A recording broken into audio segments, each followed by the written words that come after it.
What's going on, guys? Welcome to another After Credits review of What If. The second episode dropped today, and there was a whole lot to talk about, a whole lot of twists, a whole lot of really interesting weirdness, so stick around because we've got it all for you.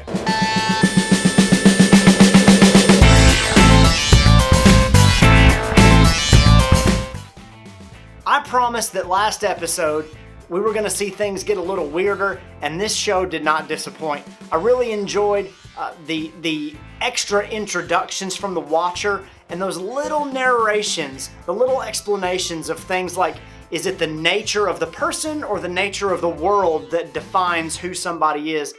Those little bitty moments that I think we're going to get at the beginning of every episode are going to be very telling moving forward in the MCU. It's a little bit of coloring and personality creation, a little bit of character development, and some more explanations of just some different things about some insights into how Marvel is going to handle the multiverse moving forward. For instance, with the nature of the world or the nature of the person, we saw that T'Challa being Star-Lord, he was respected, revered. What he did with the role as a Ravager was to take his personality that we all know from Black Panther and turn that into something that was more galactic in scope rather than benevolent on Earth.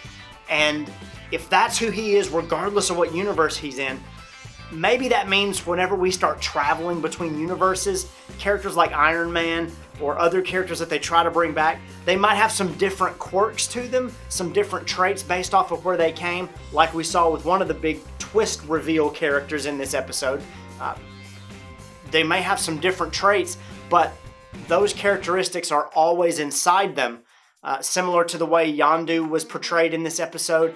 Nebula, some different characters that were inherently good but had some bad qualities. Those kind of things are inherent in these characters, at least based off of what the Watcher's saying, and I think you're going to see more of that. All that aside, this episode specifically, I thought there was a lot of really interesting moments. The dedication at the end of the episode to Chadwick Boseman was really heartfelt. I actually forgot that it was coming. I got so wrapped up in the episode that you kind of forgot, oh, I'm hearing Chadwick Boseman for the last time. And then when they put the little dedication up at the end, it was extremely heartfelt, and I thought it was really cool way to kind of be a send-off, at least in this way, is to give him another story. It was a really cool thing to do.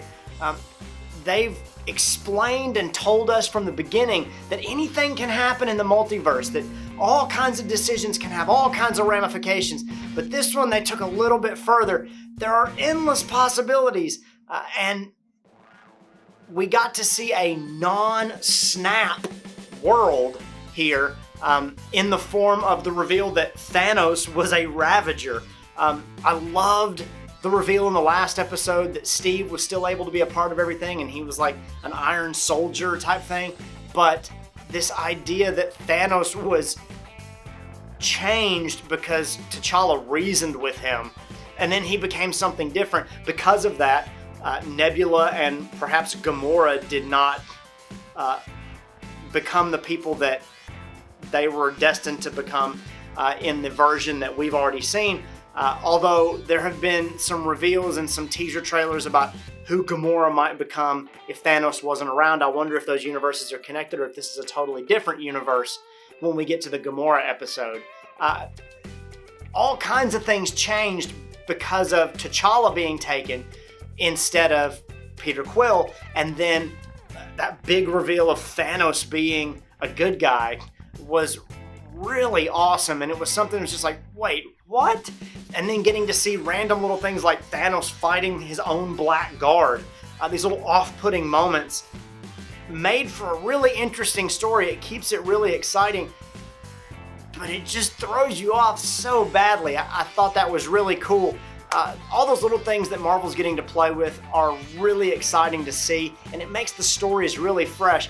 It was fun to watch, even if you knew nothing about the MCU. If you hadn't watched a lot of other movies, it was really fun to watch. I would suggest, if you're new to all this, watch Thor Ragnarok. There's a lot of Ragnarok references in this episode, from the Collector wearing Hela's headdress to the Grandmaster's ship in the Collector's vault whenever T'Challa finds his own Wakandan ship. All kinds of little things there, right down to, and we'll take a moment here while we're having this review to mourn the loss in the multiverse somewhere of our dear friend Korg. They ask you how you are, you just have to say that you're fine when you're not really fine, but you just can't get into it because they would never understand. Done. So, there was this one moment where they're fighting at the end, and you see that the Collector has this big rock arm, and he just casually drops that he cut it off of a very chatty Cronin. And at that moment, when I saw it, I thought, that looks like Korg's arm. And then he says that, and I just went, no! This was a really fun episode. That was just unnecessary. There was no need for that. Anything can happen, right? Whatever. I thought there was more in this episode, as opposed to the last episode. I thought there was more in this episode about how people change given their connections, and how just being around different people can change literally the whole world, the whole universe. Who you surround yourself with, how you react to the people you're surrounded by. T'Challa didn't let it change him. He was the same honorable, kingly, humble guy that he always was.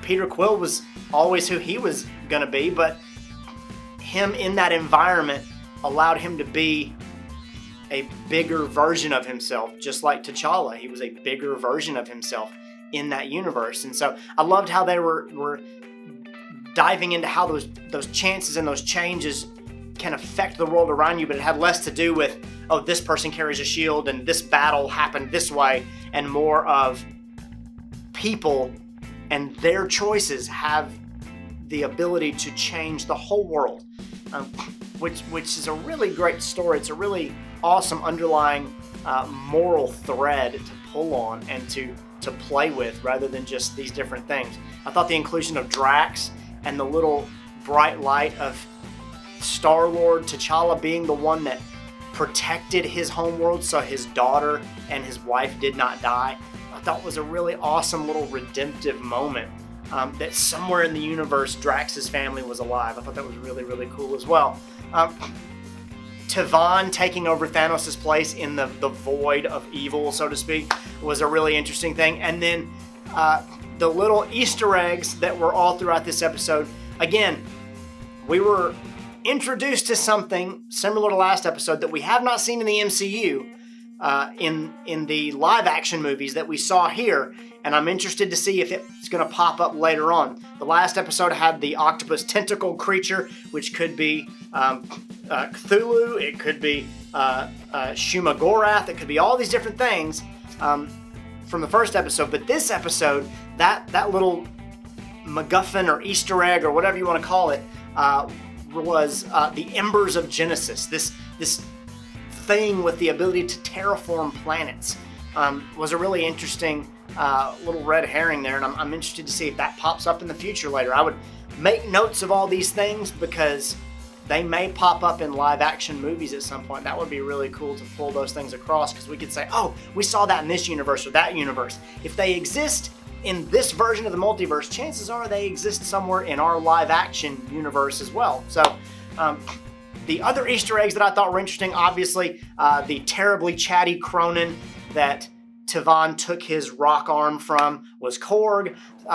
The idea that if Quill was not abducted by the Ravagers, that Ego would have to come looking for him, and the little cameo there by Kurt Russell showing up at the Dairy Queen where Quill's mother, the town that Quill's mother would have lived in, that Quill may not have ever left, and Ego went looking for him there. It was an interesting little addition. I don't know if you call it an egg. The idea that the different things you saw in the collector's collection, so to speak, we saw the same stuff we saw from Guardians of the Galaxy. We saw Cosmo the dog. I was really glad to see Cosmo got free. We saw Howard the Duck. We saw some Dark Elves. We had mentions of Frost Giants, all kinds of other things there. And then the room that T'Challa runs through where he discovers the Wakandan ship had Star-Lord's Milano ship in it. It had the Grandmaster's Pleasure ship. It had the Wakandan ship, and then several other ships looked surprisingly Star Wars in nature. At least the designs. I don't know if they're obviously. I don't think they're trying to insinuate that there's some kind of cross relationship there, or to make Star Wars canon in the MCU. But I think just the designs were kind of nods to, yeah, we see you. And so it was really cool to just kind of see those things. I'm sure the silhouetted images as T'Challa is walking through the collector's rooms and vaults and things, I'm sure somebody could pick out those different silhouettes and go, oh, that's what that is. That's what this is. I just don't have that kind of time, but I really thought it was interesting. There's a whole lot of things there you could pull from that were really, really cool. The other Easter egg that I just thought was so outdated, but was really a lot of fun. It had a Guardians of the Galaxy feel to it, where Star-Lord is throwing out these little quips from the 80s and the 90s. You're like, what are we even talking about? Was the moment where T'Challa and Yondu are talking about going to Van's vaults and stealing these embers, and Yondu makes the statement to T'Challa, yes, I know we're like the rich stealing from the poor, like that guy on your planet, Robin Leach. And he goes, no, not Robin Leach, Robin Hood. Robin Leach, for all of you who don't know, unless you're my age or older, was the host of a show called The Lifestyles of the Rich and Famous, which makes Yondu mistaking him for Robin Hood even that more hilarious, because Robin Leach had a very snooty sounding British voice, and he would come on and show us all these houses and cars and yachts and lives that none of us would possibly ever live, and then the show would end. It was like, look at all these rich people, see ya. That was it. And so this idea that there was a show that was literally just showing us that the rich are getting richer, and there's nothing you can do about it, was mistaken for a guy who takes from the rich and gives to the poor, was really funny. And I even had to stop for a second and go, did they just make a Robin Leach reference? Just awkward. The fun of this show is that they get to make references to things that you go, that's in the MCU now? That's a trivia question now that'll pop up somewhere. I'll use it from time to time because nobody knows who Robin Leach is, and I just think it's funny. So all kinds of things in this episode. The different ways that they played with stuff, I think we're going to see moving forward, even though this episode had a lot, and the last episode had a lot of people are still the same, even though their choices are different. We're going to start diverging into people's choices also make the person. And we're going to get some stories where somebody's choice took them down a dark path and they are a totally different person than we had seen before, which I think is going to be really off-putting. They're ramping up the weird, and this episode had a lot more differences in it. I am super stoked every episode now for what's going to be the twist, what's going to be the difference. Still not ready to do prediction videos for it because I'd just be pulling stuff out of my ear going, well, maybe this happened and maybe that happened, and it would be totally pointless for you to watch. I would not subject you to that. This is enough weird interaction, and you're putting up with me for far longer than you should. Anyway, having said that, what do you guys think about the episode? Enough of me talking. Tell me what you thought. Tell me what you enjoyed about it, what you missed, what you didn't like, what you wished they would have done, and tell us what you think about the next couple of episodes. As always, please like and subscribe to our videos. Share this video all across the multiverse, and we will see you next time.